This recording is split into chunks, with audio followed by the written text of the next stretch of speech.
Good morning. ये first year class में हमने अधिकारों की अवधारणा पढ़ी थी। इससे पहले आज हम पढ़ेंगे स्वतंत्रता की अवधारणा, क्योंकि अधिकार जब पढ़ते हैं उसके साथ में स्वतंत्रता और समानता की अवधारणा एक साथ ही आती हैं। ठीक है, तो आज हमारे इस जो स्वतंत्रता की अवधारणा नामक जो टॉपिक है, लिबर्टी जो थ्योरी है, उसके अंतर्गत हम स्वतंत्रता का अर्थ, परिभाषाएँ, इसकी विशेषताएँ, इसके प्रकार और इसके स्वरूपों का अध्ययन हम करेंगे। ठीक है, स्वतंत्रता का अर्थ और परिभाषाएं। स्वतंत्रता का जो हम अर्थ सुनते हैं या जब भी हम क्लास में पूछते हैं कि बताओ स्वतंत्रता का अर्थ क्या है, स्वतंत्रता जो शब्द है, फ्रीडम जो शब्द है, लिबर्टी जो शब्द है, उसका मतलब क्या है, तो हम जो लिबर्टी शब्द है, जो स्वतंत्रता शब्द है, उसका अर्थ सुनते ही क्या कहते हैं, मैडम हम सब स्वतंत्र हैं, हमें स्वतंत्रता का अधिकार है, हमें बोलने का, घूमने फिरने का सबका अधिकार है, हमारे पर कोई बंधन नहीं होना चाहिए, कोई प्रतिबंध नहीं होना चाहिए। ठीक है, तो ये शब्द है, इसका हम एक अर्थ लगाए तो यही है कि किसी प्रकार कोई बंधन ना हो, सबको बिल्कुल फ्री छोड़ दो, स्वतंत्र छोड़ दो। लेकिन ऐसा व्यावहारिक रूप में पॉसिबल नहीं होता है, इसलिए स्वतंत्रता भी होती है और प्रतिबंध भी होते हैं, प्रतिबंध लगाने वाली संस्थाएं भी होती हैं, कारण भी होते हैं। तो इसी कारण से इनको फिर बाद में दो रूपों में बांटा जाता है, नकारात्मक और क्या नाम, नकारात्मक स्वतंत्रता और सकारात्मक स्वतंत्रता। ठीक है, तो आज हम सबसे पहले इसमें अध्ययन करेंगे इसके शब्द का अर्थ की, कि स्वतंत्रता जो शब्द है उसका अर्थ क्या है। स्वतंत्रता शब्द है उसको अंग्रेजी में बोलते हैं लिबर्टी। जो लिबर्टी शब्द है ये लैटिन भाषा का है, लैटिन भाषा के लिबर शब्द से बना हुआ है, और इस लिबर शब्द का मतलब होता है बंधनों का अभाव, यानी व्यक्ति के जीवन पे बंधनों का कोई अभाव नहीं होना ही स्वतंत्रता है। ठीक है, अपनी इच्छा अनुसार कार्य करने की स्वतंत्रता होती है, परंतु स्वतंत्रता का यह अर्थ पूरी रूप में ठीक भी नहीं है, व्यवहारिक भी नहीं है और चित्तपूर्ण भी नहीं है। बारकर कहते हैं, जिस प्रकार कोई व्यक्ति खूबसूरत नहीं है, यानी वो कोई व्यक्ति बदसूरत नहीं है, लेकिन इसका मतलब ये तो नहीं खूबसूरत होगा। ठीक है, किसी प्रकार की कोई बंधन नहीं, इसका मतलब थोड़ी स्वतंत्रता पूरी तरह से होगी। ठीक है, उसी प्रकार बंधनों का अभाव भी स्वतंत्रता नहीं है, यानी किसी पे कोई बंधन नहीं लगाएं उसको हम स्वतंत्रता नहीं कहेंगे। जैसे कि कोई व्यक्ति खूबसूरत नहीं है, इसका मतलब ये नहीं कि स्वतंत्र वो खूबसूरत है, सुंदर है। ठीक है, अर्नेस्ट बारकर कहते हैं अपनी पुस्तक में principle of social and political theory नाम की पुस्तक जो उन्होंने 1951 में लिखी थी, उसके अंतर्गत उन्होंने स्वतंत्रता के नैतिक आधार पर बल दिया। उसने अपनी चर्चा का आरंभ जर्मन दार्शनिक इमैनुएल कांट की इस स्वयं सिद्धि से किया कि विवेकशील प्रकृति अपने आप में साध्य है, यानी जो विवेकशील प्रकृति है, जो व्यक्ति विवेकशील होता है वो अपने आप में साध्य है, उस पर किसी प्रकार के बंधनों की जरूरत नहीं होती है। अरस्तु ने दास प्रथा का समर्थन भी इसी आधार पर किया था कि कुछ मनुष्य विवेकशील प्रकृति की श्रेणी में नहीं आते, नहीं कुछ व्यक्ति विवेकशील होते हैं, कुछ नहीं होते हैं। जो नहीं होते हैं वो विवेकशील व्यक्तियों के दास होते हैं। ठीक है, वो केवल जीते जागते उपकरण होते हैं, या लिविंग टूल्स होते हैं, इसलिए वे स्वतंत्रता के अधिकारी नहीं हैं। यूरोपीय चिंतन में शताब्दियों तक यह मान्यता प्रचलित रही थी। हॉब्स मानते हैं कि राज्य की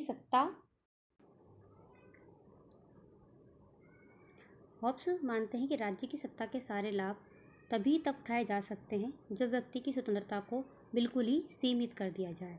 ठीक है, यानी व्यक्ति की स्वतंत्रता को सीमित कर देंगे तो राज्य की सत्ता के हम लाभ उठा सकते हैं। उसका मुख्य सरोकार या मुख्य संबंध कानून और व्यवस्थापक राज्य से है। जो लॉ एंड ऑर्डर वाला राज्य होता है उसने व्यक्ति की स्वतंत्रता को गौण माना है। इसी कारण हॉब्स को पूर्ण सत्तावाद का प्रवर्तक माना जाता है, यानी हॉब्स जो थे वो राज्य को महत्व देते थे, व्यक्तियों को बिल्कुल भी नहीं, व्यक्ति स्वतंत्रता को बिल्कुल महत्व नहीं देते थे। ठीक है, इसके विपरीत जो जॉन लॉक और जेम्स मिल थे, दोनों जो दार्शनिक थे, उन्होंने तर्क दिया कि व्यक्ति की स्वतंत्रता को सार्थक बनाने के लिए राज्य की सत्ता को यथासंभव सीमित करना चाहिए। यानी हॉब्स तो कहता है व्यक्ति की स्वतंत्रता को सीमित कर दो, राज्य साध्य है, राज्य इंपॉर्टेंट है, और जॉन लॉक और जेम्स मिल कहते हैं कि व्यक्ति की स्वतंत्रता तभी सार्थक हो सकती है जब राज्य की सत्ता को हम सीमित करेंगे। ठीक है, इस प्रकार स्वतंत्रता का जो सारभूत अर्थ है वो यह है कि विवेकशील जो करता है, विवेकशील जो व्यक्ति हैं, उनको कुछ सर्वोत्तम प्रतीत होता है, वही कुछ करने में वह समर्थ होता है, और उसके कार्यकलाप बाहर से किसी प्रतिबंध से बंधे नहीं होते हैं। अब एग्जाम में पूछा जाता है कि स्वतंत्रता का अर्थ क्या होता है, तो उसमें हमें बहुत सारी चीज़ें इसमें लिखनी होती हैं। औपचारिक दृष्टि से जो विवेकशील करता है उसके लिए स्वतंत्रता की मांग प्रतिबंधों के अभाव के रूप में की जा सकती है। लोग अपनी रचनात्मक क्षमताओं का विकास कर सकें, उसे स्वतंत्रता कहते हैं। ठीक है। व्यक्ति अपने विवेक और निर्णय की शक्ति का प्रयोग कर पाते हैं, उसे स्वतंत्रता कहते हैं। व्यक्ति अपने हित संवर्धन न्यूनतम प्रतिबंधों के बीच ही करने में समर्थ होता है। ठीक है। स्वतंत्रता की वजह से ही इन प्रतिबंधों का अभाव या प्रतिबंधों का न होना स्वतंत्रता का केवल एक पहलू है। स्वतंत्रता की रक्षा के लिए लोकतांत्रिक सरकार होना जरूरी है। यानी जब लोकतंत्र होता है, लोकतंत्र तो शासन व्यवस्था होती है, उसमें ही हमारे अधिकारों का, स्वतंत्रताओं का, समानताओं का महत्व है, अन्य किसी व्यवस्थाओं में नहीं होता है। सामाजिक व आर्थिक असमानता के कारण स्वतंत्रता पर कुछ प्रतिबंध हो सकते हैं, इसलिए सामाजिक आर्थिक समानता भी जरूरी है, तभी जाके स्वतंत्रता का महत्व हो पाता है। स्वतंत्रता हमारे विकल्प चुनने के सामर्थ्य और क्षमताओं में छुपी होती है। यानी कि जब हमें कोई ये कहता है कि इन चीज़ों में तुम्हें क्या पसंद है वो तुम चुन सकते हो, तो वो हमारा स्वतंत्रता है हमारे लिए। ठीक है। अनुचित नियंत्रण नहीं होने चाहिए, अनुचित नियंत्रणों की अनुपस्थिति होनी चाहिए। स्वतंत्रता सत्य की प्राप्ति का साधन नहीं बल्कि सर्वोच्च साधन होता है। स्वतंत्रता के द्वारा सत्य की प्राप्ति का साधन ही नहीं बल्कि ये सर्वोच्च साधन है जिसके द्वारा सब कुछ प्राप्त किया जा सकता है। देखिए, स्वतंत्रता का मतलब उच्च श्रृंखलता नहीं है। जिसको हम आज वर्तमान स्वतंत्रता समझते हैं ना, वो उच्च श्रृंखलता है कि हम किसी की कोई बात नहीं मानते, हमारी मर्जी, हम जो करेंगे, हम तो बड़े हो गए, हम तो वयस्क हो गए, वो है वो स्वतंत्रता नहीं, वो उच्च श्रृंखलता की स्थिति होती है। ठीक है। और एक शब्द आता बंधनों का अभाव। इस बंधनों का अभाव क्या मतलब है? राज्य का अपने कार्य क्षेत्र से वापस मुड़ना, राज्य का जो कार्य क्षेत्र है उससे वापस मुड़ना और राजनीतिक सत्ता के क्षेत्र में कम से कम हस्तक्षेप करना बंधनों का अभाव कहलाता है। अनुचित प्रतिबंध है, उनके स्थान पर उचित प्रतिबंध होने चाहिए। यानी राज्य है, सरकार है, व्यक्ति के जीवन के हर क्षेत्र में प्रतिबंध नहीं लगाए बल्कि उचित प्रतिबंध ही वो लगाए। जैसे वर्तमान में कोरोना काल के दौरान सरकार ने प्रतिबंध लगाए हुए हैं लोगों के घूमने फिरने पर, एक जगह इकट्ठा होने पर, बेफालतू घर से निकलने पर, तो ये उचित प्रतिबंध है, इनको अनुचित प्रतिबंध नहीं कह सकते। लेकिन अगर सामान्य काल में कोई ऐसा लगा दे बिना बात ही, सरकार के मन कर गया तो भाई हम लोगों को नहीं भूलने देंगे, आज बिना बात ही हम कर्फ्यू लगाते हैं, लॉकडाउन लगा लेते हैं, वो अनुचित प्रतिबंध होता है। ठीक है। स्वतंत्रता में बंधनों का अभाव निहित नहीं होता है, यानी बंधनों के अभाव को ही स्वतंत्रता नहीं कहते हैं। अब आती हैं इसकी परिभाषाएं कि स्वतंत्रता की क्या क्या परिभाषाएं होती हैं। तो बहुत सारे लोगों ने अपने अपने हिसाब से इसकी परिभाषाएं और अर्थ का वर्णन किया है। ठीक है। रूसो कहते हैं कि आम सहमति का अर्थ ही स्वतंत्रता है, यानी जिस चीज़ पर कोई व्यक्ति आम सहमति हो जाती है वही स्वतंत्रता है। पोलार्ड कहते हैं कि स्वतंत्रता का निवास समानता में, यानी जहाँ समानता होती है, समानता का अधिकार सबको प्राप्त होता है, हर जगह असमानता, भेदभाव कम होते हैं, वहीं स्वतंत्रता का निवास होता है। ठीक है।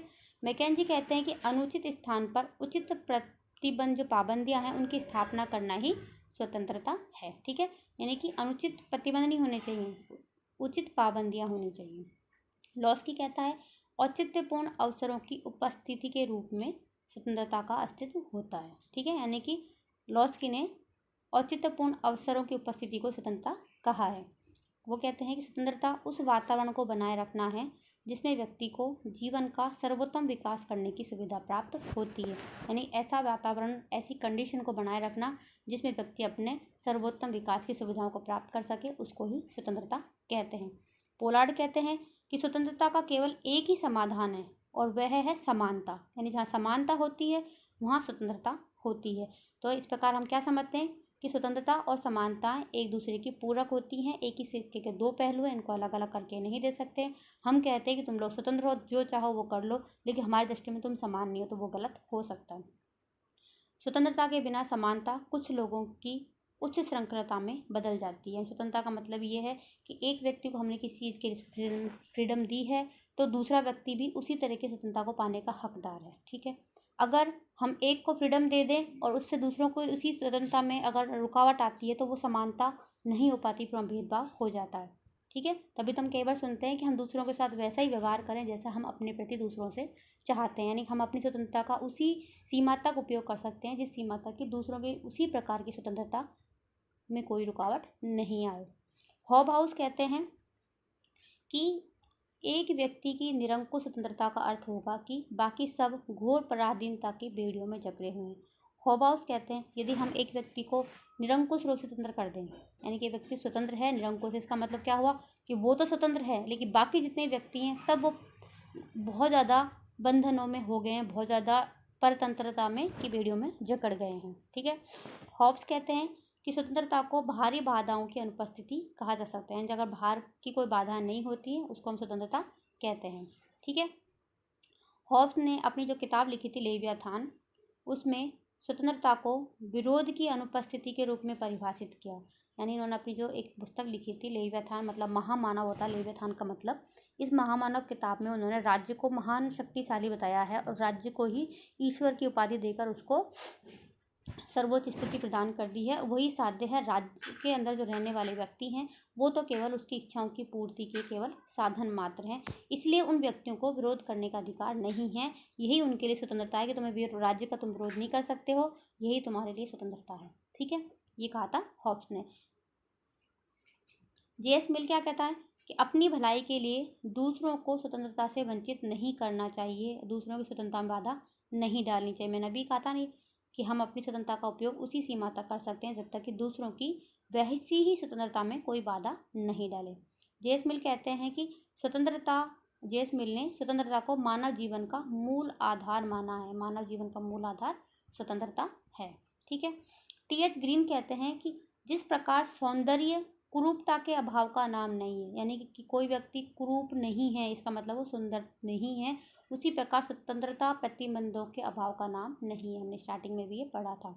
लॉक ने स्वतंत्रता को संपत्ति माना है कि स्वतंत्रता हमारी महत्वपूर्ण संपत्ति है।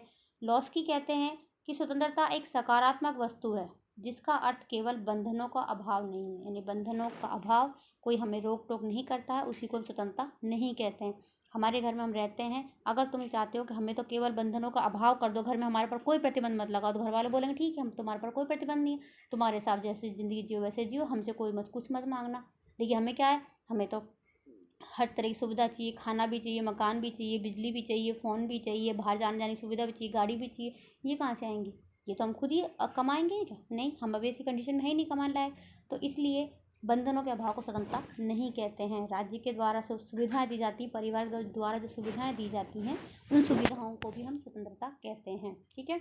बारकर कहते हैं कि खोखली स्वतंत्रता और सैद्धांतिक व्यक्तिवाद का अग्रदूत था। कौन? बारकर। खोखली स्वतंत्रता सैद्धांतिक व्यक्तिवाद का अग्रदूत बारकर को कहा जाता है। कांट स्व आरोपित कर्तव्य भावना के परम आदेशों का पालन ही स्वतंत्रता है। कांट क्या कहता है? हमने अपने ऊपर जो कर्तव्य भावना आरोपित कर रखी है, कर्तव्य अपने आप में ले रखे हैं, उनका ही पालन करना स्वतंत्रता होती है। रूसो, जो लोग स्वतंत्र होने से इनकार करेंगे उन्हें बलपूर्वक स्वतंत्र किया जाएगा। ये बात कई बार एग्जाम में आती, किसने कहा है? रेन। ठीक है। लेकिन इसका मतलब क्या हुआ? स्वतंत्र होने का उसने क्या मतलब बताया था? राज्य का विरोध नहीं कर सकते।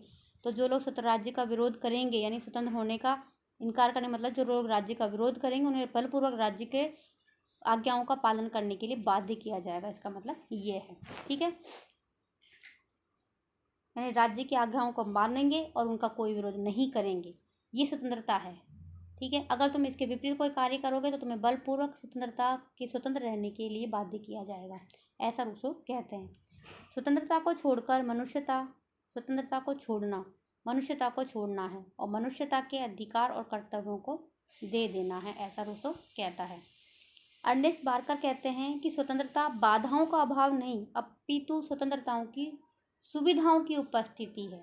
हमारे परिवार में जो सुविधाएं मिलती हैं परिवार से, वो परिवार सुविधाएं इसीलिए मिलती हैं क्योंकि हम स्वतंत्र हैं। ठीक है।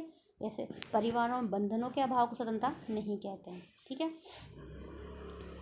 सीले कहते हैं स्वतंत्रता अति शासन का विलोम है। सीले क्या कहते हैं कि बहुत ज़्यादा कठोर शासन, केवल निरंकुश शासन का उल्टा जो है, विलोम है, वो स्वतंत्रता है। सुकरात कहते हैं कानूनों का पालन करने को ही स्वतंत्रता मानते हैं। मॉन्टेस्क्यू, स्वतंत्रता के अतिरिक्त शायद ही ऐसा कोई शब्द हो जिसके इतने अधिक अर्थ होते हैं और जितने की नागरिकों के मस्तिष्क पर इसका प्रभाव पड़ता हो। यानी कि देखो हमने कितने सारे लोगों की परिभाषाओं का वर्णन किया, इसका मतलब हर व्यक्ति के अनुसार स्वतंत्रता का अपना अपना अलग अर्थ है।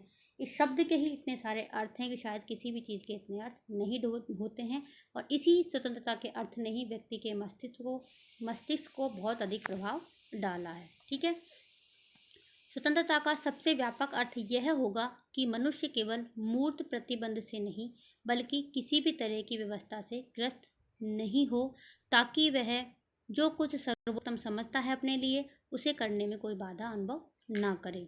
स्वतंत्रता मानवीय प्राप्ति और सामाजिक जीवन के दो विरोधी तत्व यानी बंधनों का अभाव और नियमों का पालन, इन दो में आपस में सामंजस्य है, वही स्वतंत्रता है। उपयुक्त तथ्यों के आधार पर यह कहा जा सकता है कि स्वतंत्रता व्यक्ति को अपनी इच्छा अनुसार कार्य करने की, देखो व्यक्ति को अपनी इच्छा अनुसार कार्य करने की शक्ति का नाम है, लेकिन इससे दूसरे व्यक्ति की इसी प्रकार की स्वतंत्रता में कोई बाधा नहीं पहुंचे। मैं बार बार से मैं कहती आई हूँ कि स्वतंत्रता का मतलब ये होता है। ठीक है, अब हम अगले टॉपिक में इसके रूप और प्रकारों का वर्णन करेंगे।